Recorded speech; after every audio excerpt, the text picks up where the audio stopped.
of Stevens Point joint meeting of the Common Council, City Plan Commission and Redevelopment Authority, recorded March 2nd, 2020.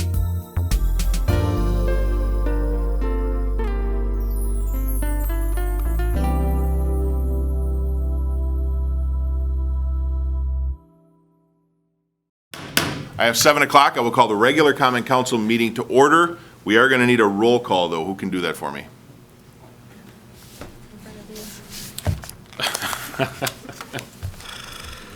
It's in front of me where? I give you a sheet. Oh, sorry. It's the phone number sheet. I didn't think I was going to use it for roll call. I will call the roll. Jennings. Here. Shore. Here. Nabel. Did anybody hear from Alderperson Nabel? Yes, I did. She's out of town. She's out of town. Okay, we will mark her as excused. Zarazua? Here. Johnson? Here. Slawinski? Here. Kneebone? Here. Dugan? Here. Dalton? Here. Fischler? Here. Morrow? Here. Okay, we have 10 present. We will stand in recess until such time as the Plan Commission meeting is over. I am going to reconvene the council meeting of the City of Stevens Point at 7:45. I'm going to do another roll call here because we're a little later than anticipated. Alder Jennings? Here. Shore? Here. Nabel is excused. Zarazua? Here. Johnson? Here. Slawinski? Here. Kneebone? Here. Dugan? Here. Dalton? Here. Fischler? Here. Morrow? Here. 10 present. I will also call to order the Plan Commission, and we'll do a roll call there. Weeza is here. Alder Kneebone? Here. Arnson? Here. Cooper? Here. Haynes? Here. Hoppy? Here. Rice? Here. And that is everyone present, and then I would defer to Acting Chair John Gardner to call the Redevelopment Authority to order, please. Call the Redevelopment Authority to order, please. And we will call the roll tonight. Chairman Schleiss is excused. Alderman Kneebone. Here. Cooper. Here. Gardner, I'm here. Gene Kimmiter. Here. James Barrett. Here. Dave Laddick. Here. We have a quorum. You have a quorum, so we will continue. Our next item on the agenda is a presentation, discussion, and possible adoption of the Division Street Targeted Area Master Plan. Director Karnowski. Okay, thank you everyone who was able to squeeze us into your schedule tonight. I really do appreciate it as we go forward and hopeful review and final adoption of the Division Street Targeted Area Master Plan, and then review of the Moses Creek project and the public service site as well. So for the folks watching at home, those who have not been a part of this process, I'm going to give an overview of kind of what's going on within the Division Street Targeted Area Master Plan document. So essentially, you can read it if you have your glasses on. The vision statement for the Division Street Targeted Area Master Plan, essentially stating that the corridor serves as an important function of the city's northern gateway and a key transportation linkage to major employers, as well as a gateway to central Wisconsin's largest university campus. Redevelopment opportunities within this area should strive to leverage the corridor's strong physical and economic assets to better connect surrounding neighborhoods and businesses, provide improved motorized and non-motorized access, and provide a safe, welcoming, and appealing district serving the residents, students, employees, businesses, and visitors. I really, when I was going through and creating this PowerPoint, that the vision statement of which the city will be taking on one of those bad boys through our strategic planning process in the next few months really spoke to me. Let me pause your momentum there Sure. for just a second, because I don't know that everybody signed in. We want an accurate record of everyone who attended, and in the back of the room there is a sign-in sheet. If you have not signed in, raise your hand and we'll get the director to get you the sheet to sign in. Sorry. Perfect. Okay, so the master plan in and of itself is to serve as a roadmap towards making the Division Street corridor an area that's more livable, connected, resilient, sustainable, and more desirable destination in the region. The targeted area master plan is loosely bounded by the I-39 on and off ramps, North Point Drive, all the way down to College Avenue or Main Street, really depending on where you're looking in the plan itself. There are 3 distinct character zones within the Division Street corridor. The Community Gateway District, which is on the north side, North Division Street District, which is in between or in the middle, and then of course further going south, the Campus Gateway District. So kind of just diving right into it, the corridor-wide recommendations, essentially that we should continue to serve it as a neighborhood, community, and campus retail corridor on the north side of the city, including some mixed-use expanding residential, which will help reconnect the residential neighborhoods to the campus and to the corridor. Investment and reinvestment in underutilized properties within the corridor. That'll help eliminate the need for urban sprawl and greenfield development elsewhere in the community.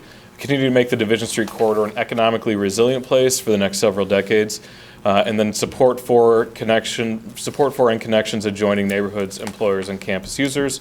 Expansion of housing choices, again, when we talk about diversity in our housing choice, whether it be through rental, owner-occupied rentals, things of that nature, will serve or be critical to the long-term success of our community.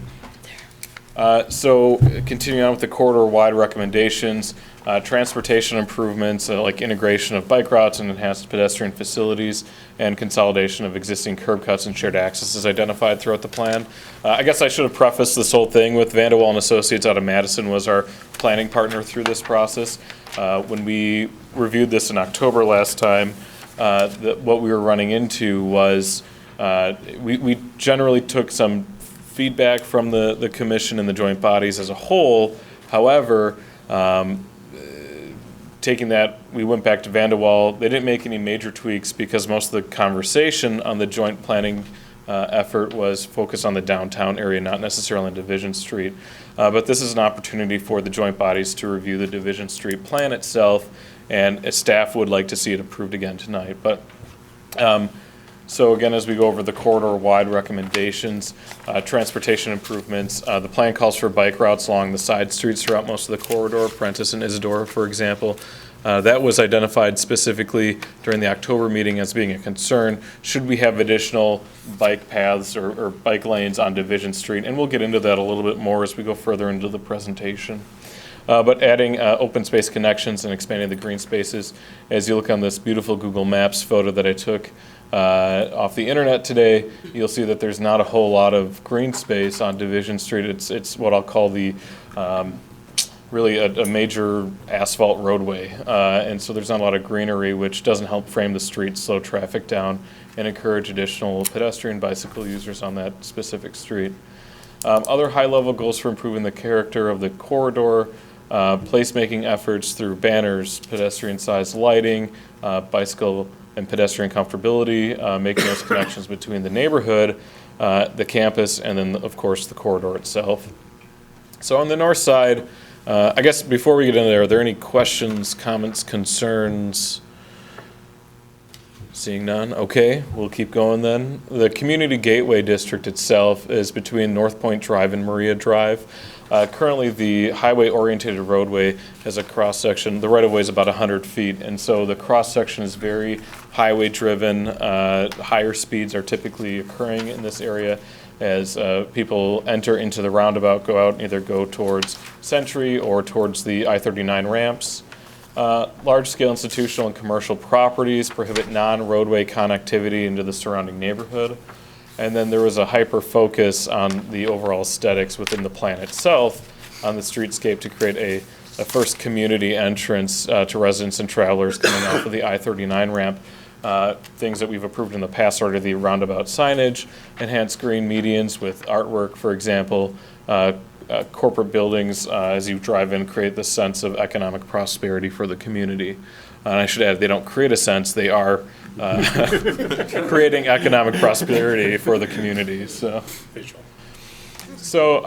some of the issues that the plan identifies is essentially, this is right from the plan itself, that the existing physical orientation of this segment will likely prevent it from transitioning to a more urban format due to limited access on and off of Division Street. Essentially what this is saying is that it's going to be really hard. So imagine the I-39 Division Street as a funnel, right? As you enter the funnel, it's this wider street, and as you go in towards the downtown area, you're funneling in, which causes you, if you're in a vehicle, to slow down, to be more focused on what's going on around you. And again, because of the historic development patterns on the north side of the city, it's going to be hard to transition this community gateway area into a more urban footprint that we see in the North Division Street and then the campus gateway area as well. So some of the opportunities identified, and these are, so, you know, as opposed to a comprehensive plan, a targeted area master plan is going to give us specific actionable items for improving the corridor itself. One of the first things identified by Vanderwall and staff was connecting the Green Circle Trail through the roundabout conflict. Excuse me. And so there's a encouragement to put the Green Circle Trail on the south side of the roundabout. So instead of going through the roundabout itself, if you go to the south side, you're able to cross and have fewer pedestrian vehicular points of contact, if you will, or accidents. So that was one thing. The adding of wayfinding signage to further identify Schmeekley Reserve and the Green Circle Trail along Division Street. Obviously, with the Green Circle and Schmeekley on the east side of Division Street as you enter into the community, that's something that we really want to promote, showing people that, you know, this is a very environmentally conscious community, that we have a lot of green space to offer to our visitors and to our residents. And then, of course, transition from the natural beauty of rural central Wisconsin to the urban and cultural landscape of Stevens Point. Again, as we talk about the funnel of Division Street, the northern, as you come into the community gateway and you transition into the North Division Street corridor and into the Campus Gateway corridor itself, you'll see that transition from the natural beauty to the more urbanized and culturally significant parts of the community.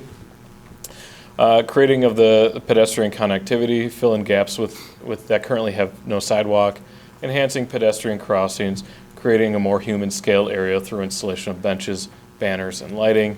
And then, of course, the conversation of adding the multimodal path along the west side should be considered as a way to further pedestrian bicycle usage to major employers. And then encouragement of an urban cross-section wherein we would eliminate the existing frontage road on the east side of the city. I'm sorry, not on the city, but on Division Street itself. So this is, oops, sorry. Right. I was just gonna bring up the roundabout crossing the road there. Is there a good way to resolve pedestrian crossings? Many roundabouts don't have pedestrian crossings near them. Mhm. And it's just harder for a pedestrian to get across, you know, Yeah, because the cars are in constant Right. movement. They're not yeah, so stopping. to address that, if you put the crossing further south of the roundabout, what you start to see is instead of the pedestrian or the bicyclist entering the sidewalk or the path into the roundabout, where if I'm the driver, I'm looking to my left, they might be on my right, I might not see them, there's a potential for a collision there. And then you're going into the median, and then you're crossing again. If you send it further south, there's fewer conflicts because both drivers can see someone who's trying to enter the roadway to cross. And so that's why Vandewall said, well, if you push it further south on the roundabout, from the roundabout, you'll reduce the number of potential collisions and accidents. Mr. Shore? Thank you. Is there much foot traffic between the two Century buildings?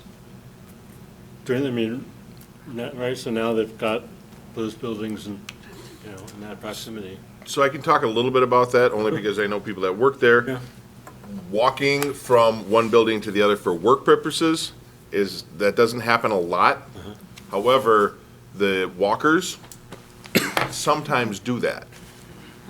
If you're at the new building, they may walk over to the older building, the world headquarters, or vice versa. But it's more of a recreational walk than a business need. Thanks. Anytime I've been there on my bike, there's always, and I ride right through the roundabout because I'm entitled to do that on a bicycle. But there are generally people many times in the crosswalks, pedestrians, so it's not unheard of. They may walk over to Culver's. It doesn't Things matter. like that, but It yes. doesn't matter what their purpose is, they're there, so. But, yeah, he asked about Yeah. doing it for work. And Yeah. they do use it, but not necessarily for work. So on the screen and within the packet itself, this is the Community Gateway corridor with specific recommendations. On the north side, you can see the pedestrian connectivity south of the roundabout. Also discusses having an enhanced entrance and enhanced gateway into the community through the city's roundabout. We're already going to achieve that when the roundabout artwork is installed, but enhancing that itself and then identifying various artworks, various things in the medians that'll really indicate to visitors and residents that they've entered a place. And that's really what the whole purpose of this master plan is, going through some of the placemaking exercises that we can do. The areas in red are identified as underutilized parcels, or I guess not underzoned, but parcels that we could identify for future commercial office type uses. And so obviously you can see there's some single-family homes just on the east side of Division Street, a vacant parcel just north of, excuse me, the CVB. Of course, the notorious greenhouse that's off of Schofield Avenue. And then some of the other parcels, the Rocky Rococo Strip Mall. Is there a way for us to encourage up use of that as opposed to low-density residential use? And I think that's just part of the overall development plan. On the south side, there's another encouragement to do some more placemaking, community gateway style of development through banners, through signage, through streetlights, benches, things of that nature. We talk about the cross-section of Division Street. The existing, obviously, are 2 travel lanes with a dividing median in between. You can see on the west side of Division, there is a swale with a multimodal path. On the east side, there's a swale with the frontage road, and that's in this section itself. One of the options that Vanderwall and Associates has identified is removing the frontage road, undergrounding some of the utilities, and then again, on the bottom of those 2 is the option to not necessarily reduce lane width, but add some artwork, add some pedestrian scaled lighting to help slow traffic as they come through the funnel into the next North Division Street corridor area. Anything else on the north side before we get into the next section? I saw on there that there's a proposed roundabout on Maria. Is that what? Nope, so that's not a proposed roundabout. That's just an area identifying. Yeah, circle around it. Yep, that's just for the graphic itself. Okay, so there's no proposed roundabout for that intersection? No, we don't have the right-of-way width in there currently to do a roundabout. Mr. Shore? Thanks. And I think I heard you talking about treating the west side differently than the east in terms of walkway or sidewalk. And this does ring a bell in terms of grading maybe and stormwater. But do we have constraints on that east side in terms of the relationship between a walkway and storefronts? I don't believe so. The current constraint is the frontage road and some of the existing easements that encumber that frontage road, especially as you get further towards Maria. And so, like right now, when we did the student housing complex, we took away those types of easements as part of that. And that's just part of the overall development, is to reduce the frontage road easement or requirements that are currently existing, and then bring the buildings and storefronts closer to the Division Street corridor itself. Thanks. Okay. So the next district is the Division Street North, loosely bounded between Maria Avenue and 4th Avenue.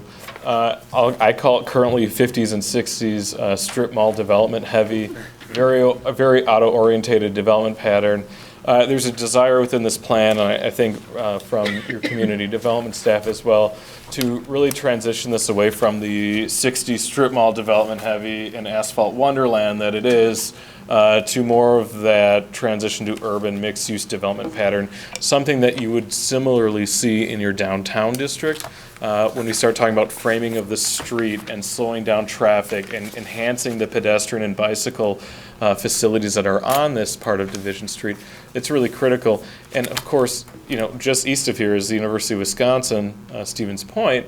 Ironically, through this whole corridor, there's one gate, I think it's by Taco Bell, that pedestrians can go through, otherwise the whole thing is fenced off. So how do we make those connections to the North Division Street District.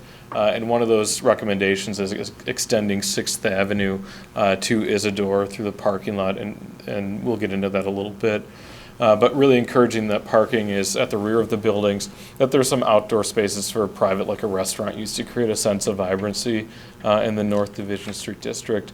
And then, of course, reduce the number of curb cuts along the district. When we talk about possible on-street bicycle facilities, reducing the number of curb cuts reduces the number of potential accidents that you may have between vehicles, pedestrians, and bicyclists. As I said earlier, I kind of killed my own joke, but the asphalt wonderland that is Division Street in the North District. So the existing strip mall development creates a physical barrier from the businesses and transportation network. Many of the users of these businesses walk or bike. UWSP students, a lot of them do not bring vehicles to campus, so when they're trying to utilize the retail and commercial uses on Division Street, they're not driving to Triggs. A lot of them are biking, or they're walking to Triggs to get their groceries for the dorms and then going back. Low-density commercial and retail development is very heavy in this area. There's very little mixed-use or residential development along Division Street. There is some residential components on Isidore. I think a lot about the student housing. Point Motel serves as a quasi-apartment building, which is a whole other issue that I could get into later. But as we look towards creating this corridor that's thriving and economically resilient, treating it more like the second downtown in the community is really going to be beneficial. Identifying, the above ground utilities on the east side of Division Street, undergrounding those, creating more greenery, more green space, and starting to frame the street is going to be critical to slow vehicles down and encourage people to spend time there as well. So. Talked about this a little bit, but the opportunities of Division Street North, bridging the divide, adding more east-west connections for pedestrians. The city should be encouraging narrower view sheds to reduce speed of motorized traffic. When we talk about view sheds, it's all about framing the street. If you have these expansive asphalt parking lots, you run into issues where the vehicles are so focused on what's way open in front of them, they're doing 35, 40, 45 miles per hour on Division Street itself. And the whole purpose is to create a more pedestrian-friendly, bicycle-friendly area, which we desperately need because of the number of users who are non-motorized from UWSP, framing the street itself, slowing traffic down, making it a more inviting place to spend, to visit, things of that nature. Again, we talked about extending 6th Avenue through to Isidore Street, creating a new transportation network for all users. And then it continues to serve as a community gateway. Remember, we're in the midst of the funnel, if you will. So implementation of pedestrian skilled street cross sections that include greenery, banners, pedestrian skilled lighting, and wayfinding signage will be critical to creating that sense of place and community that I think we all know is there in Division Street, especially on the north side, but just hasn't been implemented over time. And then working with UWSP campus improvements through the plan itself, it identified in the UWSP master plan that they should encourage physical active buildings along Division Street. Obviously, because of the university, you start losing tax base, but bringing those active buildings, I'm thinking, not like recruitment centers, things of that nature, places that people are visiting outside of the UW are going to be critical for encouraging that kind of use along Division Street itself. So again, while you lose some of that property tax base, you're gaining it through the economic benefits of UWSP potential students visiting, things of that nature. And it's a good retention and attraction tool for Stevens Point. I don't know if you guys all went to UWSP, but when I did, part of the reason I came to this campus was because of the community itself. So this is just the overview. Again, on the north side, that's I'll call the Quick Trip Cost Cutters Corner, adding additional signage, increasing some connectivity from the east-west on Maria. Further south, we're looking at creating that more urbanized development, creating the second downtown, that second retail corridor on the North Division Street, and then trying to reactivate underutilized parcels. The Cooper Motor site is probably the lowest hanging fruit and something that we can continue to pursue to see that redeveloped. And then, of course, the 4th and Division intersection, which is on the south side, enhancing the UWSP connectivity, the UWSP living room, if you will. I think that's how Mr. Munson last time described it, in that intersection, inviting people to the university, inviting people to continue further down the funnel into the downtown and to spend money elsewhere as well within our community. I added some of the drawings that Vanderwall did because I think this is really what this exemplifies in a visual sense of where we want to be as a community. You can see this is 4th Avenue and Division Street. This is the one that's on the northwest corner. That's the Anchor Bank building, the cycle shop, Hardee's, things like that, where you're bringing that activity to the street front, and you can see the wide pedestrian sidewalks, the encouragement of people to utilize Division Street as a way of transportation by foot or by bicycle, not only by vehicle, and that's really critical. So this would be the phase 1.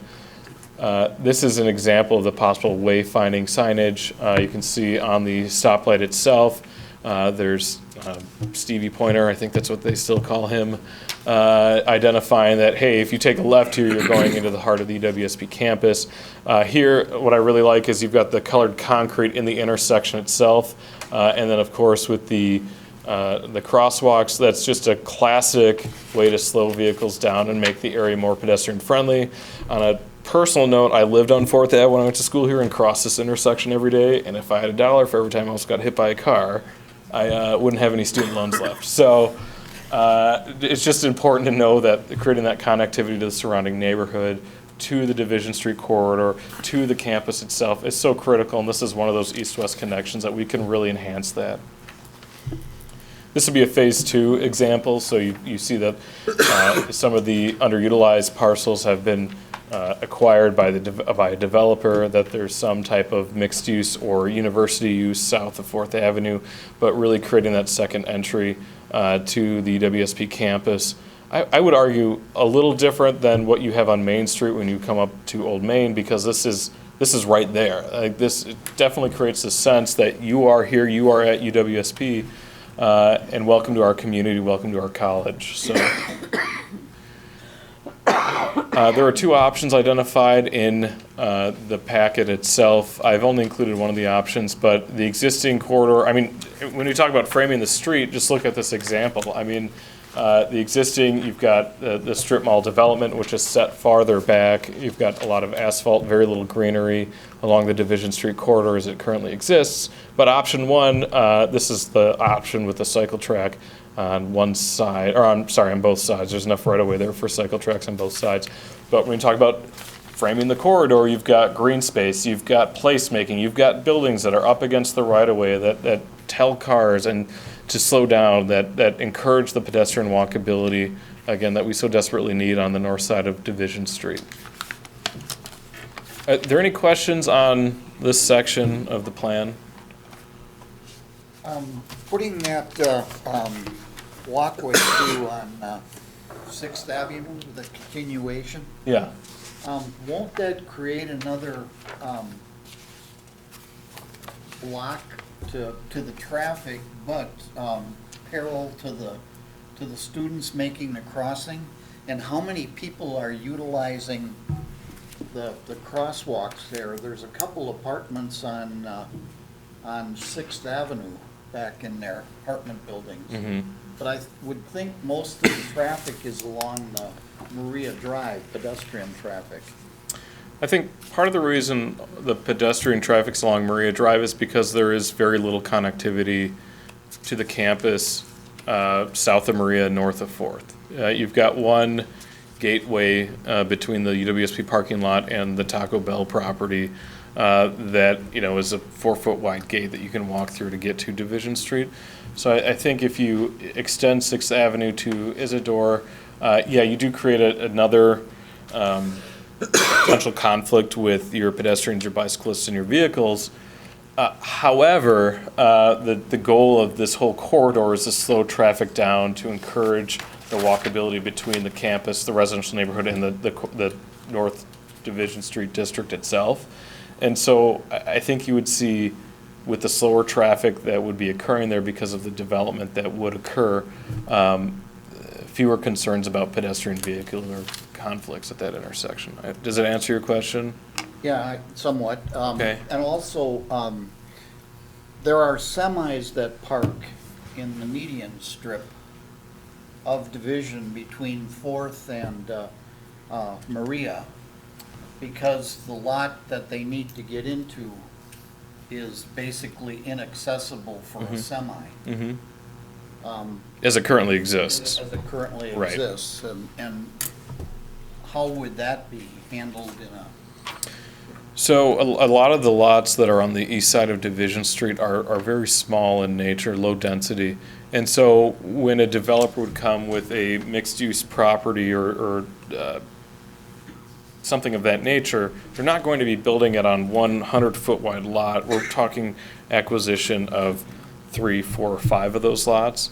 And so, let's say you put the mixed-use property adjacent to Division Street, the parking behind it, in theory, there should be enough parking behind there for a semi-truck to get in to drop off a food delivery, things of that nature. So as it currently exists, yes, there's not enough room, but in order to achieve what we're trying to achieve here, you're talking about stringing multiple properties together, demolishing the existing structures and building new with that in mind, so. So when they build in the front, they basically block off the view of how busy that parking lot is in back. Yeah, and I mean, I lived in Minneapolis for a couple of years. The trucks will park on the street, put their four-way hazards on, make the delivery and keep going. And a lot of these deliveries are occurring early in the morning or late at night, so there's very little conflict there in the first part. Any other questions or comments? I hope I'm not boring you guys to death. So the final piece of the targeted area master plan is the campus gateway district. So roughly between 4th Avenue and Main Street, it really transitions from the highway to a downtown to a more residential neighborhood, and we're really getting to the bottom of this quote-unquote funnel. And it talks about embracing additional aesthetics and considering the 4 to 3 lane reduction in the core. That area between 4th Avenue and Main Street. And we'll talk about the reduction, I'm sure, in a few moments here. But as we talk about issues and just being pragmatic about reducing traffic speeds, encouraging more pedestrian and bicycle users on that part of Division Street, we have to acknowledge that the existing right-of-way is only 66 feet wide. And literally the road from sidewalk to sidewalk, that is the width of the existing right-of-way. In order to extend that, you're talking about additional, for let's say on-street bicycle lanes or things of that nature. You're talking about acquisition, relocation, remnant parcels that are undevelopable. A lot of the same issues that the Village of Plover, Village of Whiting are running into with their acquisition widening is you have all these remnant parcels that are creating the quote-unquote superhighway to the south of us.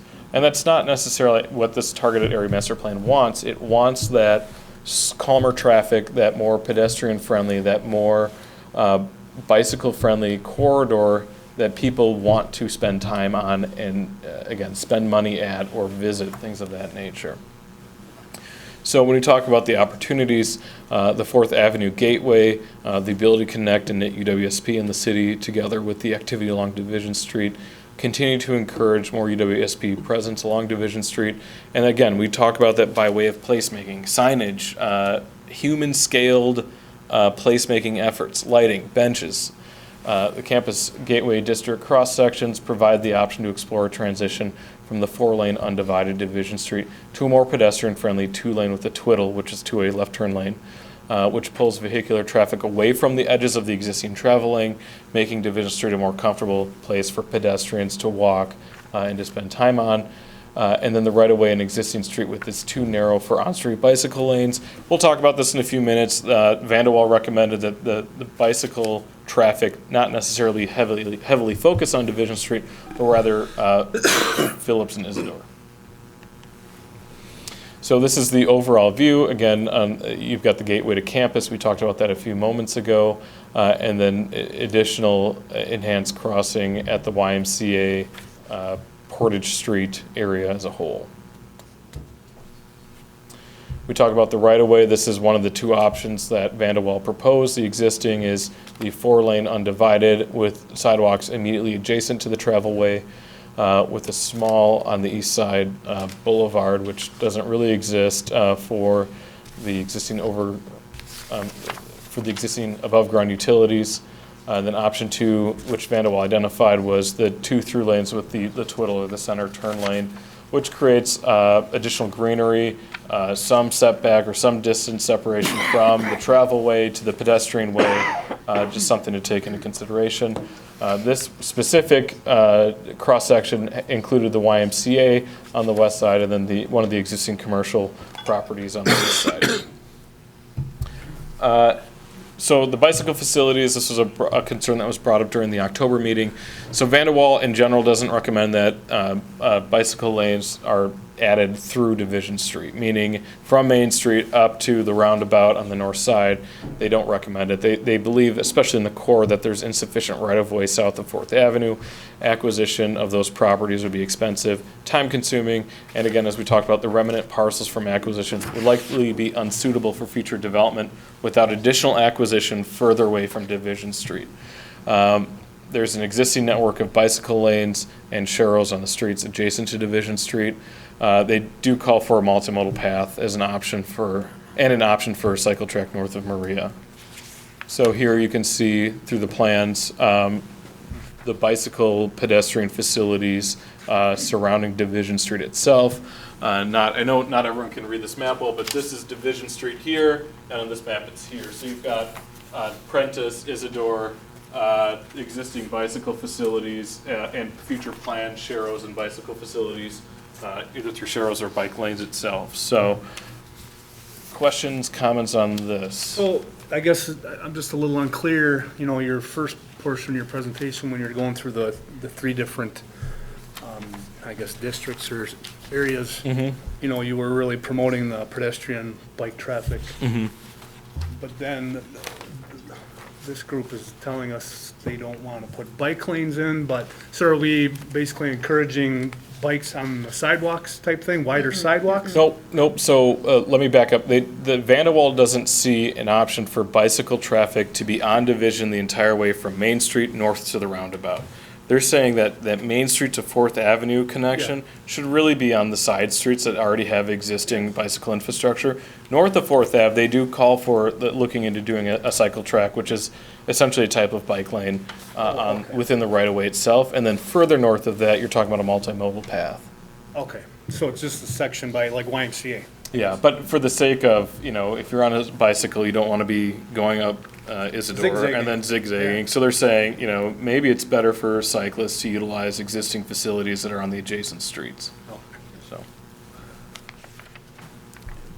Brian? Yes. Have you talked to the university for their gateway idea at the campus? I believe they were part of the stakeholder group that was involved as part of this. And then, as I said earlier, we utilized some of their master planning documents to put together this document itself. Because at 4th Avenue, you turn left to go to the university campus, you really run into a quagmire with the students from the residence halls coming to cross 4th Avenue. And that pedestrian traffic is pretty constant there. Yeah, so you do have some interruptions if you're in a vehicle and you're trying to cross 4th Avenue at the Champions Hall, I think it's called now. But, it's the majority of that traffic interference, if you will, through pedestrians, and I hate using pedestrians as an interference, is occurring in between classes, so pretty much on the hour. Outside of that time, you might get a little bit of backup, i.e. waiting 30 seconds. But you're still getting through, you're still getting to the 4-way stop, which allows you to continue forward anywhere else. Well, for the visitor, wouldn't it be better to put that entryway on Portage to lead them to the university center? So part of the master planning, I know the admissions office today announced that they're moving to the Newman Center. So you're going to get a lot more of their visitors coming off of the I-39 corridor, going down 4th Avenue to what is currently the Newman Center turned admissions center, retention center, whatever they're going to call it. So If you go back to that plate, you'll see there actually is a wayfaring.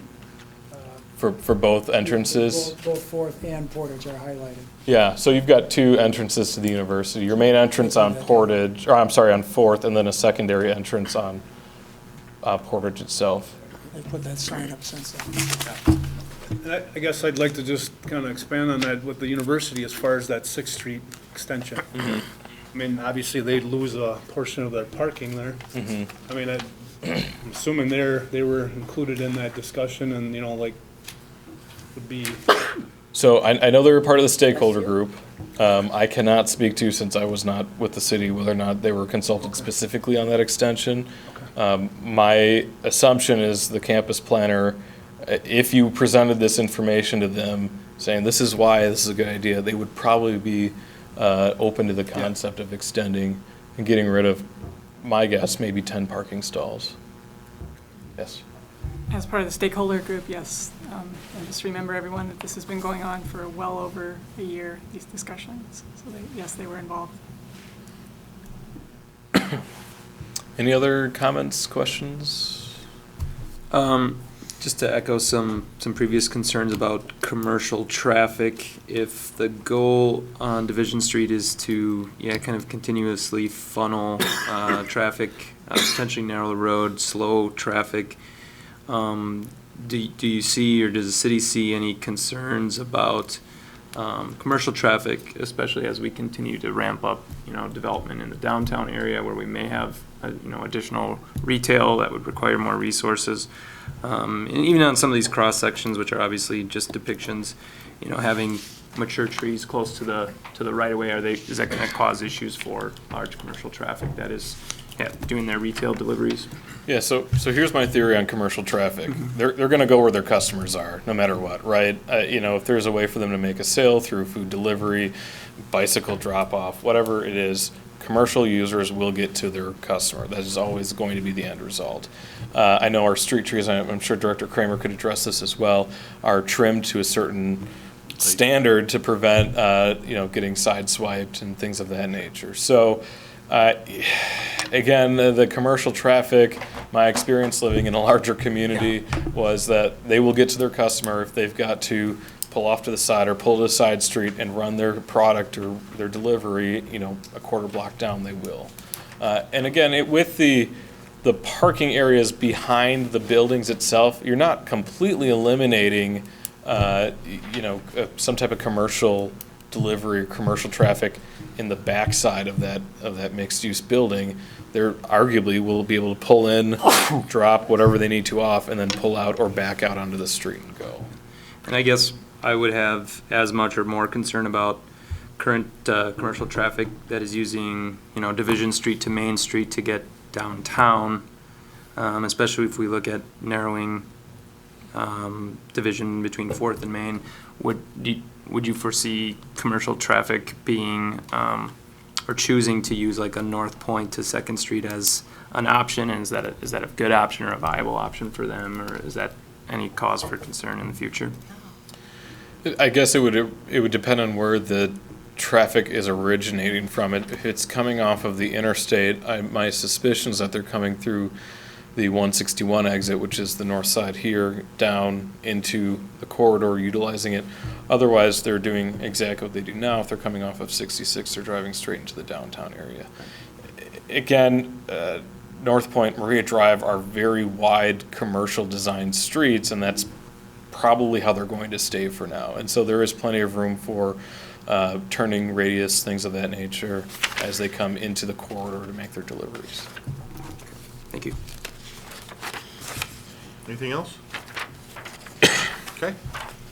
Okay, so within the Vanderwall plan, there's a conversation on lane reduction in the core.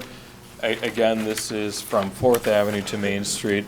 They do call for the 4 to 3 lane reduction with the twiddle lane, or or 2 travel lanes with a raised median in between.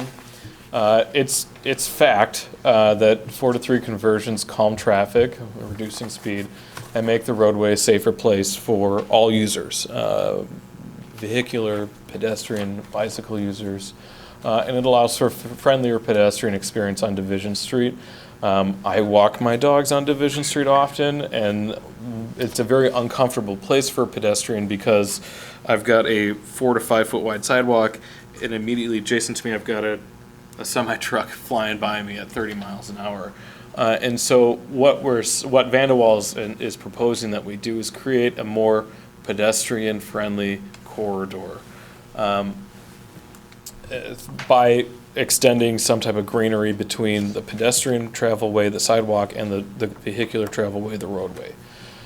So the existing right-of-way, again, we've talked about this a little bit, and roadway footprint is too narrow to include bike lanes within the core. Van de Waal and staff do not recommend acquisition of additional right-of-way within the core. I think that would do more harm and detriment to that neighborhood in and of itself than it would do for benefit of the corridor. And as we have this conversation, this is not the be-all, end-all. The targeted area master plan is providing recommendations, alternatives to the existing street cross-section. And I would remind all the joint bodies, the city has paid a fair amount of money to AECom to put together design plans for the Division Street corridor in and of itself. And it'll be critical for AECom to include the alternative options that Van de Waals identified within their study area to see what could work in the core if the lane reduction, the 4 to 3 conversion does work, or what are other opportunities for the city to look at creating a more pedestrian-friendly area in the core.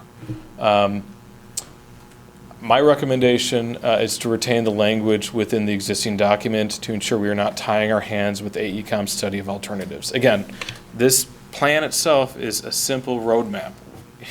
You have a plan, you're going to go travel out west. It does not mean you're going to make every stop that you want to. You're going to go this way, you're going to go that way. And so, again, it's just a roadmap. It is providing us options as we go down and review some of the corridors and, again, creating this more pedestrian-friendly, bicycle-friendly area that's more inclusive and inviting to everyone else who utilizes that roadway. So, in conclusion, our recommendation is approval of the Division Street Targeted Area Master Plan. Finally, the public, we'd like to thank them for their input during this process over the last year or two. Van de Waal and Associates, my predecessor, Mr. Ostrowski, and of course, Mr. Kearns, for their help in creating this document. I can answer any questions that the joint bodies may have. I have a question. Maybe the mayor and Jeremy might know, isn't this like the 3rd plan we've had on this? No, not for this specific request. This is a targeted area master plan. We've had general designs on what we want the city to look like, but Business 51 we have talked about specifically the roadway, but we haven't talked about anything outside of that. So this plan is unique in that regard, in that it's an area, not just a road plan, or in some cases, by sidewalk continuation plan, or things like that. So this is more of an all-encompassing type plan. We have talked about segments of both this and the downtown plan, but this is more broad. Okay, one other follow-up. I heard a figure, I don't remember what it was, to actually implement this plan, it'd be about, was there a cost? What was the cost that was projected? So that's subjective, and before the director Or answers. range, or- It's a plan. To institute every little piece of the plan as is, right now, would be crazy expensive. Elon Musk would drop his jaw. But what it is it's kind of a guiding vision. So when Business 51 eventually needs to be redone, this is what we're going to look towards to see how we're going to do it. Okay. If Mike Wiesa wants to put up a new building on Business 51, we're going to have different requirements. I'm not going to be able to build it in the back of my parking lot anymore. The fence, something as simple as the fence, that went up Boy, I'm pretty sure it was when I was in school yet. And I don't remember the reason, but there's a reason that that fence was there, and I'm hoping that that reason is gone now. Taking down that fence would do a lot of good to connect the campus and those businesses, rather than having that one funnel point. So these are ideas that as we progress the city in the next 20, 30, 40, even 50 years, this will be one of those guiding documents that say, okay, how do you want to build it? Okay. And again, it's not set in stone.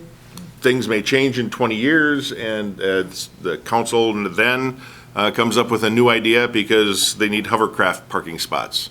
That was what I was told were going to happen in 2000. Y2K I was didn't all see supposed to happen, so. Anything to add to that, Director? I guess just, we talk a lot about incrementalism in economic development, community development. And so, yeah, while there is no set dollar amount that I know of to implement all of this in the Division Street corridor, I think a lot of it has to do with creating this corridor over time. It's a lot cheaper to put in benches and some banners than it is to reconstruct an entire street section.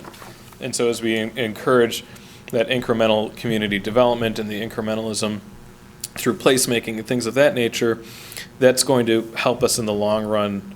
The short term, it'll help us achieve what we want to achieve in the long run. How's that? We'll go to Alder Jennings and then President Johnson. Just tying those two together, Director, could you just add to that the tax revenue that can be generated when we have businesses instead of concrete? Mm-hmm. Yeah, I mean, if you're creating a place that people want to spend time at, I think about how successful our downtown is, and a lot of the reason is because you go to one shop, you go outside, you go to the next shop, you might live close to the downtown area, but you've created this sense of place that people want to spend time with. And so when you create that place, and things are done incrementally over time with new developments, things of that nature, there's a real economic benefit to what we're proposing through this targeted area master plan. President Johnson? Thank you, Mr. Mayor. Thank you, Mr. Konofsky. This is really, and to everybody who was involved in this, I see strategic vision is really about telling the world what our value is of our community. It's telling our story of the vision that we would like to see for the future. It's we could say it, well, imagine what it looks like. It's kind of like when I told my daughter I was going to take down a wall to open up the kitchen a little bit, and she goes, Mom, I don't see your vision. And I said, well, it's right here in my brain. Why don't you see it? This is our outward-facing document to the world about what Stevens Point is and hopes to be. And I think it's a great document, and I hope it's implemented before I'm gone from this earth, so. Before we move on, I do want to point out that Redevelopment Authority Chairman and former Comptroller Treasurer John Schleiss submitted a memo to the Redevelopment Authority, the Common Council, and the Plan Commission. Those were distributed. I'm not going to read it into the record because it's rather lengthy, but he has some concerns regarding the conversion to 3-lane for Division Street, and he has said he's brought these concerns up in the past. These will be available if any member of the public wants to see them, but we do have, all of the members of these bodies have seen it, and I just wanted to make sure that that was noted. Alder Slawinski. I guess I think this is, I like this vision, I really do. I mean, by looking at this and seeing kind of what we'd like to see our north downtown look like. Yeah. But the only thing that I'm just a concern, obviously, we have a very big project coming up with Business 51. And, I just want to make sure that we have the flexibility, because, I mean, I know there's going to be many options brought forward, working with the businesses, working with, just the community in general. I mean, I sat through those meetings back in 2012, and it got ugly. And, again, I'm not saying that this is a bad plan. I think this is a great vision. But, again, I just want to make sure we're going to allow some flexibility and, that. So I guess I just want to make that statement that I like the vision, but, again, there's a lot of things that have to be factored in. And as we said, this is, we will use this as a guiding document. It is not necessarily set in stone, but it is the vision of the bodies represented here and the public at the time this was created. Things may change, opportunities may come up, but these bodies would still make those decisions then if we wanted to do anything that was, I hope not, but potentially contradictory to the plan. I would rather see it more complementary Yeah. to the plan. Oh, we hadn't thought of that, but it would work well, so that's what I think we would like to see. President Johnson? Thank you. Again, I think it's appropriate that at this time to make a motion to adopt the Division Street Targeted Area Master Plan. Thank you. We have a motion by the council, seconded by Alderperson Jennings. We're going to do this individually. The council has a motion on the floor. It's been seconded by Alderperson Jennings. Before we get started there, is there anyone from the public who wishes to make additional comments in regards to the North Division Street Targeted Area Master Plan? Okay, then, council discussion in regards to the motion at hand. Hearing none. Do we have, is Maria back there? Can someone take a roll? Hands up, she's back there. Do you want to take a roll, or do you want me to do that? I can do We it got the too, phone list? if needed. I'm sorry, who said that? I can do it. Ryan. did that. Ryan. Yeah, because apparently I misplaced my, oh, there it is. Okay, so the motion is to approve the North Division Street Targeted Area Master Plan. If you are in favor of the motion, you will vote yes. If you are opposed, vote no. We have Alder Nabel excused, and I will call the roll. Alder Jennings, Aye. Alder Shore, Aye. Zarazua, Aye. Johnson, Aye. Slawinski, Aye. Kneebone, Aye. Dugan, Aye. Dalton, Aye. Fischler, Aye. Morrow. Aye. 10-0 with one excused. That is adopted. Now for the Plan Commission. Commissioners, what are your wishes? Move approval. Motion by Haynes, seconded by Kneebone. And I'm just writing all this down, even though it's all recorded. Any discussion at the Plan Commission level regarding the North Division Street Targeted Area Master Plan? Hearing none, give me a minute here. I will call the roll. Commissioner Rice, Aye. Hoppy, Aye. Haynes, Aye. Cooper, Aye. Arnson. Aye. Kneebone, Aye. and Mayor Weezer will vote aye. Unanimous consent, that is adopted. I would turn the floor over to Chair Gardner. All right, it's the Redevelopment Authority's turn.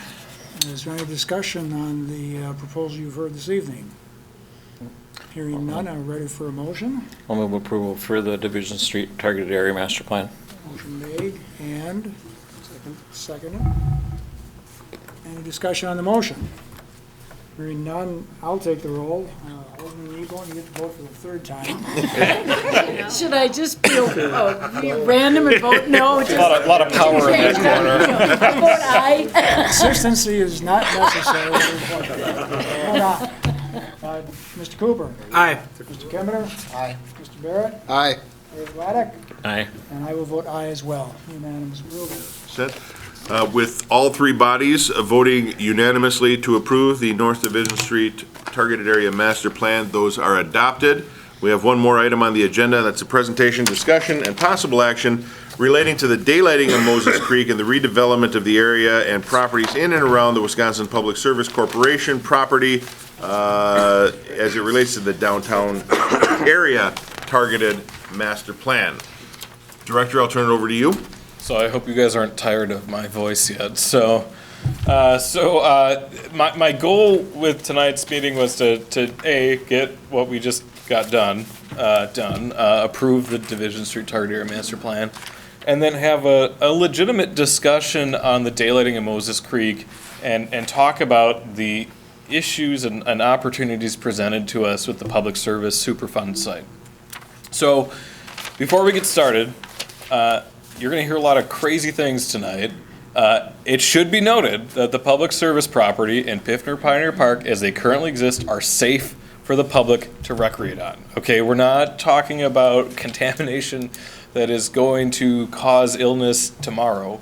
They have been remediated to a state of recreation which is consistent and okay with the DNR and the EPA. So, and I guess I'll also preface this with, I'm not an environmental engineer.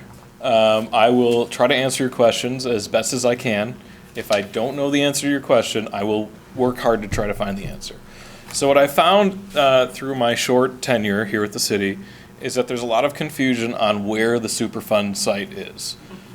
So obviously on the screens here, you can see that to the west you have Piffner Park. That's owned by the city of Stevens Point. That big red blob in the middle, that is the Public Service Superfund site. That is an EPA designated Superfund contaminated site, which opens up public service, the city, future developers to all sorts of additional federal funds to remediate, clean up that site beyond what it currently is. Additionally, around the Superfund site is lot number 2. That's a municipal lot owned by the city of Stevens Point. And to the south, is lot number 4, also owned by the city of Stevens Point. You can see that the approximate daylighting of Moses Creek through the south side of the Superfund site, and then the east side of the Superfund site, connecting the corners of both municipal lots at some point, and then a little bit of connection through the Piffner Park as well. So a little bit of history on the Public Service Superfund site. Wisconsin Public Service operated a manufactured gas plant, not a plan, on the property from the 1890s to the late 1940s. The manufactured gas plant is the source of the soil and groundwater contamination that we're still dealing with today. In the late 1980s and early 1990s, DNR oversaw site contamination investigation and some upland cleanup of the property.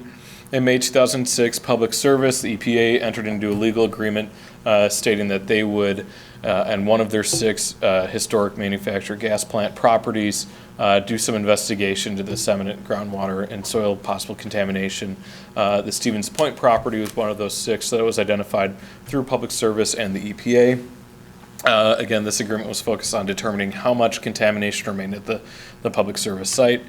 In September of 2012, EPA, DNR, and Public Service agreed to the cleanup of the property, and that's through the Record of Decision. We'll talk about that a little bit, but that Record of Decision is a really critical document that we need to talk about tonight. 2014, the final remedial action plan was approved by EPA, DNR, and Public Service, and in 2015, shallow and deep excavations occurred on the property. Again, the property is currently capped with clean fill, consistent with the Record of Decision issued by the DNR and EPA and approved by the Public Service Commission. Record of Decision, really important document for our targeted area master plan purpose. This is what all parties involved agreed to in order to remediate the property and reduce the health and human hazard risks from the subsurface soil and groundwater contamination. That document also identified institutional control areas, or ICAs, for both groundwater and soil contamination, subsurface soil contamination, and it set a standard that every 5 years a site will be reviewed by the EPA for compliance. Public Service routinely monitors the property throughout the year. September 2020 is the first 5-year review scheduled for this property, so if you've got any public comments, now is the time to submit them to EPA. I'm not going to read this verbatim, but more or less what these 3 bullet points identify that the soil and groundwater remediation was to protect persons who work and recreate on the site. It's important to know it does not talk about living on the site. Work, commercial, industrial uses, and recreation. It's important, and I'm sure Commissioner Artson can talk about this as well, but commercial, industrial uses have a separate set of requirements for remediation, same with recreation. If you talk about residential use on the site, you run into bigger issues and additional cleanup remediation that has to occur. At the time the Record of Decision was issued in 2012, there was an understanding by Public Service, by the city, and by EPA and DNR that commercial and conservation use of the property would expect to continue. Park use, recreation use, commercial, industrial use would be the only viable options as it stands today to develop that property. The one that I think sticks out the most is on the bottom bullet point. EPA does not consider residential use of this site to be reasonably anticipated in the future. pretty black and white, straightforward, that when they remediated the site, they did not plan for residential use. Which is kind of interesting, because in 2012, the city had an opportunity to respond to the EPA's record of decision, identifying, hey, wait a second, EPA, we've got a downtown master plan that called for residential development on this property. Yes, our comprehensive plan calls for more of a downtown-style commercial use, not necessarily industrial, and then, of course, some recreational use on the west side of the property. So how can you justify this? And EPA, through this convoluted process, and no one's here from EPA, so I can throw them under the bus, more or less said, well, wait a second, your city's comprehensive plan, which is your overarching land use plan, calls this area for commercial use and recreational use, not for residential use. Therefore, your argument that it could be used for residential use is moot. So again, the issue, I think, was just poor communication about the future land use of the property between all the parties. The takeaway, again, and I'm going to reiterate this multiple times, the property has been remediated for commercial, industrial, and recreational uses, not for residential uses. So before I go forward, are there questions on the record of decision? It was linked in your packet. If you had, nothing else to do before you went to bed and wanted to read a very intense environmental document, I hope you did. Any questions on that? But anyway, so the 2008 PDI downtown master plan identified the north and east side of the site for residential uses. You can see here that there was some type of townhouse, zero lot line development for duplex, and then here was a higher density residential use. Here's the parkland. Give or take, this is the EPA site. I didn't superimpose it on this map itself.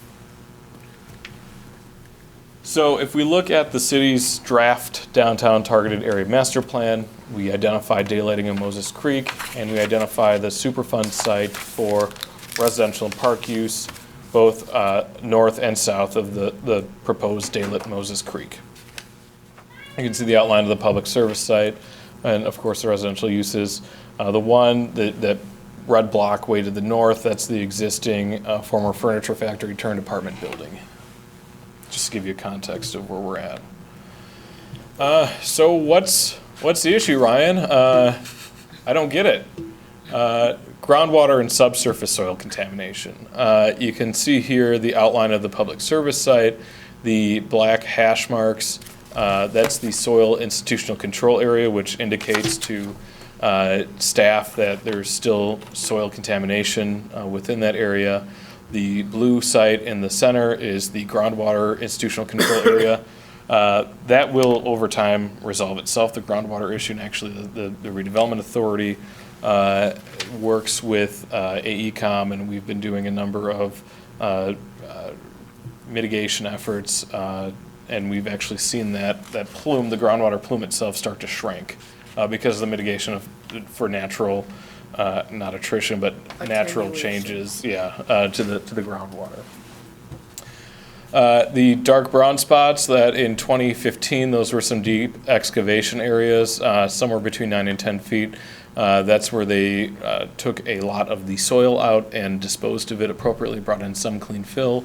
The one site that's on the west side of the property here, that was a shallow excavation. I believe it was a 2-foot excavation at that specific location to remediate some of the contamination that was immediately of a concern to the EPA and DNR.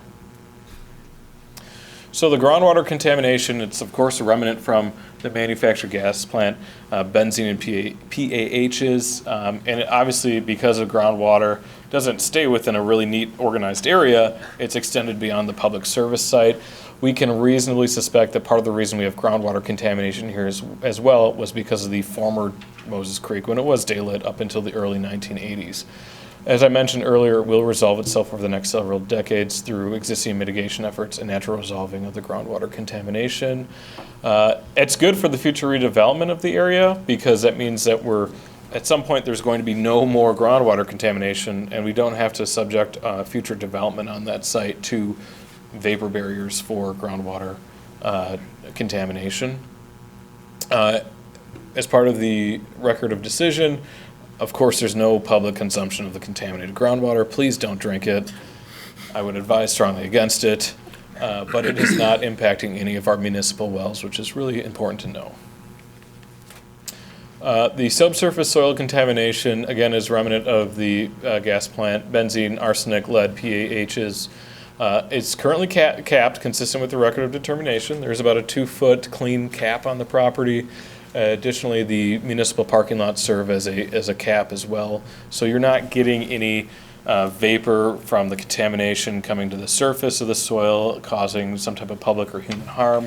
Again, the property is currently safe to utilize for recreation purposes, as we do for Riverfront Rendezvous, as people go down there and throw tennis balls for their dogs or let their cats out, or whatever they do down there. It's getting late. I'm getting a little spunky. I do apologize. Any building constructed will need a vapor barrier from the subsoil contamination. And if we were ever to do a development on that specific property, same as we're dealing with the Lullaby site right now, there will have to be removal and disposition of the contaminated soil, and then that developer would have to bring in clean fill to backfill the area that they've dug down into to pour footings and foundation, for example. That cost depends, of course, on the size and scope of the development site. Again, can't reiterate this enough, it's safe for recreational use, as it currently is more or less used for. Any questions on groundwater or subsurface soil contamination? Alder? I have some comments on that, because the contamination is my biggest concern, as it seems to be with you too. Yeah. And I did a fair amount of research, finding a lot of what you've already presented. But let me read a few lines, if you would, and then you could correct anything or add on to it. Contamination remains in the soil on that portion of the site where residential buildings are proposed. The origin of the pollution is the former manufactured gas plant. The waste includes benzene and polycyclic aromatic, and you've mentioned those two already. According to a 2012 report from the EPA, the contaminated soil, groundwater, and sediment in Piffner Park pose, quote, a human health risk, unquote, and an ecological risk. Some remediation has occurred in the river and in the pond, but not in the soil where potential residents would go. The recommendation regarding, quote, contaminated subsurface soil is to restrict properties to non-residential use, and you've mentioned that, and prevent exposure to the contaminated soil. This remedy will result in hazardous substances, pollutants, or contaminants remaining on the site above levels that allow unlimited use and unrestricted exposure. Thus, a review will be conducted every 5 years to ensure that the remedy is or will be protective of human health and the environment, and that's a quote from them. And finally, as of 2020, the Stevens Point manufactured gas plant site remains on the DNR's Bureau of Remediation and Redevelopment tracking system. It is still listed as an open ERP, one of our two in Stevens Point, the other one, the Dunright site, a continuing environmental remediation plan. So that's just kind of an addition to what you've said, and you've said it even with more detail. Yep. Okay. Anything else? Anything else? Okay. Okay, so that's on the contamination side. My general rule of thumb is, with enough money, anything can be resolved, right? So it depends on how much money a developer, how much the city wants to stick into it, but we could work towards remediation of a portion of or all of the public service site if we were to be the ones who had ownership and, let's say, for example, public service agreed to continue to do some of the continual mitigation or remediation inspections as they currently do. Again, with enough money, anything is possible. But really what I think, what presents staff some serious pause for the conversation of daylighting of Moses Creek and the use of the public service site for residential commercial use is the FERC and QIPCO concerns. So FERC is a Federal Energy Regulatory Commission. They have, because of QIPCO, which is the Consolidated Water Power Company dam that's south of this property, has a lot of additional regulation and control over this property, mainly because it's utilized for a 500-year flood, or in the event that they can't open the dam for whatever reason, this area would be compromised and would be subject to flooding consistent with what they're allowed to through, what QIPCO is allowed to do through their FERC license. Additionally, QIPCO has a recreational component to their FERC license. And this area in Piffner Park, when it was donated to the city in 1930, was part of their recreational requirements. And so we're actually still bound to a lot of those regulations from the 1930s, almost 100 years ago. And so that's just a really important piece of this giant puzzle that needs to be thought of, because I don't think when we were going through this originally that this conversation occurred, or if it did occur, it wasn't conveyed to Vanderwall and Associates or to the joint bodies. Earlier this month, myself and Parks and Recreation Director Kramer had a phone call with QIPCO representative. QIPCO expressed serious doubt that the FERC would allow the daylighting of Moses Creek and residential development within the flood protection zone, which is really critical because without FERC's blessing, the site is rendered useless for development outside of recreational uses. I know this map is a little convoluted, but the dark gray area, which extends up here, down, actually over to here and over, this whole, everything in the gray and underneath this yellow piece is subject to the FERC regulatory license. So even if we go further south, and we did see some exclusion on that when the bank building was allowed to build their drive up down in this area, but the rest of the area cannot be used, and they don't believe FERC would allow us to use it for any type of development. It should be noted that here's your main street, your pedestrian mall, and as we talk about the commercialization that already exists, arguably, with the Chase Bank building and the area adjacent to the Art Center, this could be still used for commercial usage because it's outside of the FERC regulatory zone. This yellow area identifies the tracks that have FL in front of them. That essentially means the flood level, that they have the legal right to flood for issues with the QIPCO dam, things of that nature. And then the red outline is the public service site. So the city could seek an amendment to the FERC control zone to allow more developable space along Water Street. As it currently exists, we have about 60 feet of developable property outside of the FERC zone adjacent to Water Street.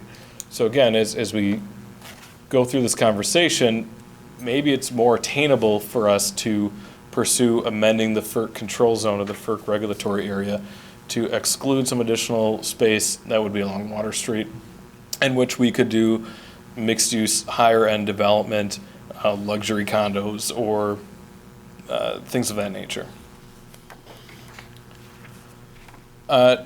Kind of going back, if we were to tomorrow purchase the public service site property and decide we wanted to develop it, there are two areas that are clean enough to develop on. The one northwest corner of the property, and then the one area that's directly adjacent or directly south of West Street. Because of the FERC and QIPCO regulations, only one of those two are legitimate areas for residential development. Again, if we go back to this map, I don't have a fancy pointer, but this is one of the areas that's able to be developed on, and it's outside the FERC control zone. It's outside the flood zone for the FERC area, and so this would be a low-hanging fruit, if you will, to do some type of development on. Because the one south of that is probably not going to occur. Alder Sawicki? So as far as seeking that amendment, how much work is that? I mean, is it, anything's possible, I mean, like you said. Yeah. But we were told by the QIPCO rep that it's a 2 to 4 year process if we started it today. To change more of it, especially in the flood zone, they said it would probably be a 15-year process. They explained that there's a comparable in the village of Buren right now that they just approved. They started that regulation process in 2005. Alder Short? Thank you, Mayor. So I was following you with regard to the contaminants and not building residential. Then you kept going and extended it to say can't develop, which sounded like couldn't even develop commercial. There's a couple of different facets that come into play with that parcel and the area in general. So again, with the map, you have an outline in red of the former public service site. Then in the, we'll call it yellow and gray, that is under the authority of FERC. And then the yellow is under the authority of QIPCO in regards to flooding. So all of those pieces come into play. So one may allow a commercial development, but then really that commercial development is hinged on those other two pieces Because of the floodplain. allowing it. So it would very likely never be allowed for commercial development because of the floodplain area or the flood area governed by QIPCO and in the FERC governed area. Those two entities would likely not allow it, even if the contamination on the public service site were completely clean. Take that even out of the picture, and you would still have those two other entities that would likely not allow that development. Does that make sense? Yeah, but I thought I knew what FERC did, or at least mainly. I'm not sure I understand. Surprised some of the things FERC Okay. gets their fingers Yeah. in. I'm We sure wanted to put a Director separate Lemke fishing could pier. further discuss this as well, since he's got some experience working with FERC and QEPCO. Okay, before we get there, though, did that answer your question, Alder? President Johnson, you had your hand up as well? Well, I'm just wondering, yeah, FERC has, they would take forever to get that done, but even if it were granted, I keep wondering about flood insurance even. Insurance companies would go, "Nah, you can put it there, you're on your own." Right. Yeah. Let's see, Alder Morrow? I would echo what Alder Johnson says about trying to mess with the floodplain, especially with the problems we had a couple of years ago with the infrastructure we have in that area and some of the water fountains we had coming up through our pipes, putting something up there. I mean, I would be all for like trying to use it for recreational and to restore the point to Stevens Point, I think would be good. But correct me if I'm wrong, they did that, they cut Moses Creek off because they had flooding problems in the 70s and 80s. There were a variety of reasons. It was well, I'm just gonna use my grandmother's words, a stinking cesspool in our downtown. There's not a lot of flow to it. It was a pretty good mosquito factory. And it wasn't used for any kind of waterway. It was pretty nasty. I saw some pictures where you did, Stevens Point was flooded from it in the 70s Well, and 80s. Yeah. One of the other things to remember is that the pool elevation of the river right there is at its third head right now, I believe. They've raised that a few times. So from the 30s on to the 80s, I think, or so, Moses Creek entered the river by way of a lift station because the river was at a higher elevation than the outlet of the creek. So they had to lift it into the river, which is when 79-ish, the big sewer was constructed to take Moses Creek south into the downstream side of the dam. So it would flow by gravity rather than having to pump it 365 days a year, so. Chairman Gardner? The other reason for it was to reduce the flooding that was on campus in Division Street. The staff has made the recommendation that we authorize Vanderwall and Associates to provide alternative redevelopment plans, not necessarily to eliminate this one, but simply to develop some that reflect the new information. Is that what we're here to do? It is, and I'm going to speak to that here shortly. I just want to make sure people get their thoughts in, because while we have a study that tells us that, yes, it would be possible to daylight Moses Creek, I think there are way too many downsides to doing that or even considering that. But again, what the recommendation is not to eliminate it, but simply to suggest or request Vanderwall do an alternative now, rather than waiting 2 years from now and ask for it. And that's really what it comes down to, because at some point in the future, it may make a little more sense. When a lot of things change, maybe it'll make sense. But I would recommend that we vote tonight to no longer pursue the daylighting of Moses Creek and look at the alternative plans for that downtown targeted area. If I could just add a little nuance to that. You certainly Rather than can. say not pursue the daylighting of Moses Creek, simply adopt what the plan, what the staff has written, and that is to provide an alternative redevelopment plan. Mm-hmm. So we're not making a decision tonight. We're simply asking them to give us some alternatives that would consider something other than daylighting in light of the Right. information that's. And basically, that was the same kind of thing that I was getting to is, We're not voting against it. no, we'll no longer pursue it at this time. We're not gonna, we're gonna look at alternatives to doing that. And, That's where we're at, and okay. Could I add one more thing to that? Absolutely. Because I think they should also consider not having any residential on that area. And that was the other suggestion I was gonna make, is that we ask Vanderwall to give us alternatives Yes. that don't develop Right, that that public whole service site and that adjacent area. Exactly. Yeah. Well, So, May I? yep, let's go to President Johnson. so I would want to look at alternatives to that, because with enough over excavation and addition of clean soils, in addition of vapor barriers, you can do a lot of things. So you could potentially clean up that site to make it presentable for residential. So I wouldn't want to eliminate it, but I think we need to look at alternative, very much like this, so. They certainly need a scenario where there is no development happening on it, because we're not gonna spend any money and time and et Likely. cetera on it. Yes, yes. I would say it's likely that that's not gonna happen, as President Johnson said, and Director Karnowski had mentioned that too. With enough money, anything is possible, but I don't think it's very practical, and that's where we're going. Anyone else wishing to speak for the first time?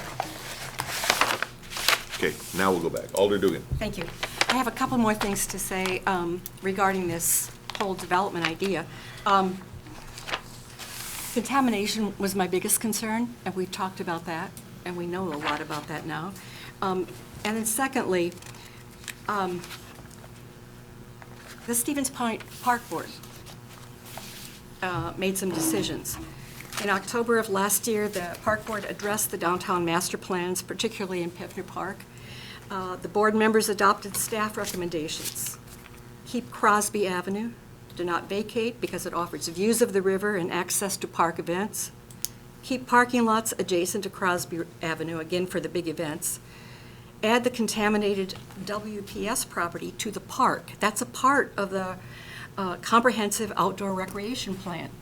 Don't put housing on it, forget the idea, and keep it for recreation, and let the park have it. Let's see if I'm... Do not daylight Moses Creek. They recommended that too. The park would lose green space and parking. A good deal of green space would be lost if a lot of this development were made. Plans for additional housing on the edges of Piffner Park, this is what the park board said, would put more pressure on the most popular and heavily used park in the city. When private property abuts public park property directly without a clear property boundary and buffer, it is often treated like private property by the abutting property owners. That's a quote, and I think from Director Kramer. I would add that members of the public walking near the residences might feel as though they were trespassing on the private property. Number 3, the city's commitment to sustainability would be challenged if this plan were executed.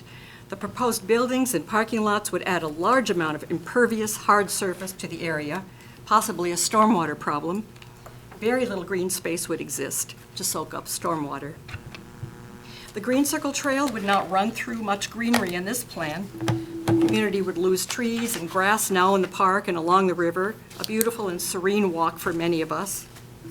This section of the Green Circle would not live up to its description, quote, "a nature trail that circles through the beauty of river shores, trees, wild birds, and animals."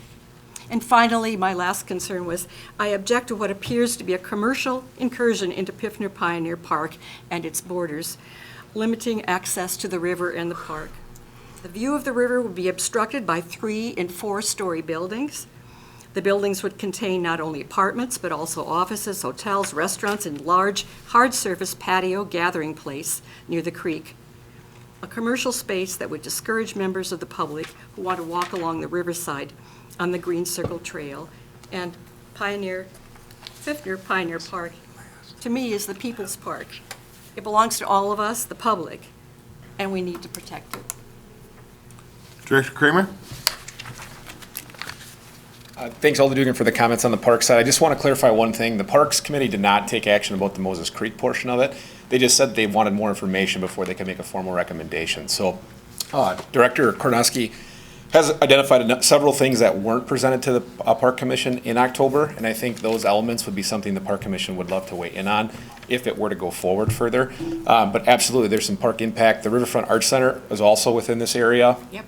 The parking lot serves that facility. We actually have some members of that group here today that they're very active. It's a very heavily used facility, and there'd be some big impacts if certain aspects of the plan do go forward. But again, to Ryan's credit, he's had us involved here heavily here the last couple months, reviewing several items, and I think he's kind of touched on most of it, so I won't regurgitate that piece of it. Thank you. As the Plan Commission Chair, I would move to authorize staff to work with Vanderwall and Associates to provide alternative redevelopment options for the WPS and Piffner Park area. And as stated in the staff recommendation, the existing plan to daylight Moses Creek could be retained within the document. However, alternatives that consider the environmental concerns should also be included. Is there anyone on the Plan Commission that wishes to second that motion? Seconded by Commissioner Hoppe. Discussion from the Plan Commission regarding that motion. If not, let me get my paper again. If you are in favor of the motion, you will vote yes. If you're opposed, vote no, and I will call the roll. Commissioner Rice. Yes. Hoppe. Yes. Haynes. Yes. Cooper. Aye. Arnson. Yes. Kneebone. Aye. And Weezer votes aye as well. And that was Commissioner Hoppe that seconded. Sorry, I'm just making notes. Back to council. Alderperson Slawinski. I will move to authorize staff to work with Vanderwall and Associates to provide alternative redevelopment options for the WPS and Piffner Park area. Existing plan to daylight Moses Creek could be retained within the document. However, alternatives that consider the environmental concerns should also be included. Okay, seconded by Dugan. Let me just get everybody here. Mr. Mayor, are there any comments from the public you want to entertain? Yes. So we have a motion and a second on the council. Comments from the public regarding the motion at council. I need you to come to the lectern, please, though. Amplification is key. I would just like Name to and address, ask. please. Oh, my name is Nancy Thorson. I'm a former director of the Riverfront Arts Center, 4.5 years. I've been a volunteer for years before that and am still now. I've spent a lot of time down at the riverfront and on a daily basis, seeing the traffic and hearing from people and their appreciation of not just the Arts Center, but that whole area. We've kind of been acting almost like a visitor center. We give out a lot of information. We provide the booklets that the CVB has printed, and just our volunteers are well-versed in telling people where they can go to eat and giving them options and staying, and a lot of university parents come. But I'm just wondering if we can have some more public input before Vanderhall and Associates goes back to the drawing board for a Plan B. And Okay. that What would you envision that public input being? What form would that take? A public meeting or soliciting comments via phone, email? I think a public meeting is a good idea. I just know that it's very difficult to get the word out. But if you gave it to us at the riverfront, to Dan, we could generate some interest from. Because our we have done a little bit of that already with the Yep. original plan. Yes. Okay, I'm aware. okay. We will make note of that. Thank you. Director, I'm sorry, any other members of the public? Director Kanowski, Yeah, something to just add? to address that, my department is still taking public comment on the downtown master plan. Mhm. I'm still receiving lots of emails from residents of Edgewater, and then some other emails from other concerned parties. So we are still taking comment, and we'll include those comments as part of the final adoption, hopefully in the next few months. If someone wanted to add additional comments, how would they get in touch with your department, Director? They can email me, and I'm not going to spell out my email because it's very confusing. But if they go to the city's website, go to Community Development, you can click on a special link that says email the Community Development Director, and it will go straight to me. So, and I will take that, put it in a special file, and make sure it's utilized when we consider the rest of the downtown targeted area master plan. Okay. Just making my notes here. Okay. With that, we have a motion on the floor for council. If you are in favor of that, you will vote yes. If you are opposed, you will vote no. And I will call the roll. Morrow? Aye. Fischler? Aye. Dalton? Aye. Dugan? Aye. Kneebone? Aye. Slawinski? Aye. Johnson? Aye. Zarazua? Aye. Alder Nable's excused. Shore? Aye. Jennings? Aye. 10-0-1, that is also adopted. All right. Chairman Gardner? The Redevelopment Authority, any discussion on the topics that you've heard tonight? You ready for a motion? I will make a motion that we authorize staff to work with Van de Waal and Associates to provide alternative redevelopment options for the WPS and Kushner Park area. The existing plan to daylight Moses Creek could be retained within the document. However, alternatives that consider the environmental concerns should also be included. Have a second for that motion? Second. And you can provide that to Secretary, please? I just took it. When we're done, right, okay. Just so the Redevelopment Authority is aware, there likely is going to be an upcharge for this work, and I suspect that we're going to be asked to pay for it, so keep that in mind when you vote on this motion. Any further discussion on the topic, on the motion? Hearing none, I'll call the roll. Alder Kneebone. Aye. Mr. Cooper. Aye. Mr. Kimmerer. Aye. Mr. Barrett. Aye. Mr. Laddick. Aye. And I vote aye as well.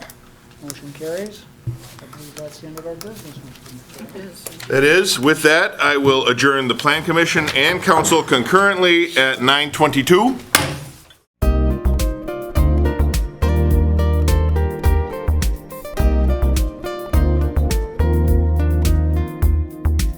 A video of this meeting is available for viewing on the city's website, stevenspoint.com/videos.